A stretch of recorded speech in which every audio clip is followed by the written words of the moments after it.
Wanita pemilik rumah makan bernama Herlinda Gurusinga, warga Jalan RS Haji Percutsei Tuan dibakar oleh pekerjanya sendiri bernama Sulaiman Purba. Herlinda dibakar pada Senin, 13 Mei 2024, kemarin sekira pukul 7 waktu Indonesia Barat, menggunakan bensin usai memecat Sulaiman. Akibatnya, korban mengalami luka bakar serius sekitar 52% dari wajah, hingga lutut dan kini terbaring di Rumah Sakit Haji Medan.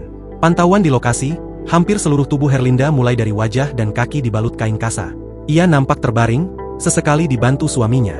Anak korban, Weni Destira mengatakan, pelaku merupakan orang kepercayaan ibunya untuk menjaga salah satu rumah makan mereka di dekat RS Haji. Saat itu pelaku datang ke rumah korban mengendarai sepeda motor guna mengklarifikasi pemecatan dirinya. Kemudian dijawab korban kalau dirinya sudah diberhentikan sebagai orang yang dipercaya menjaga rumah makan. Tanpa basa-basi pelaku kemudian langsung mengambil bensin di motornya lalu menyiramkan dan membakar korban. Dari penjelasan Weni, alasan Sulaiman Purba membakar ibunya diduga karena sakit hati dipecat sehari sebelum kejadian. Selama ini Sulaiman dipercaya menjaga rumah makan korban dengan skema bagi hasil 50-50 dari keuntungan. Namun, karena omset penjualan yang dilaporkan Sulaiman menurun drastis, sementara dagangan habis korban protes.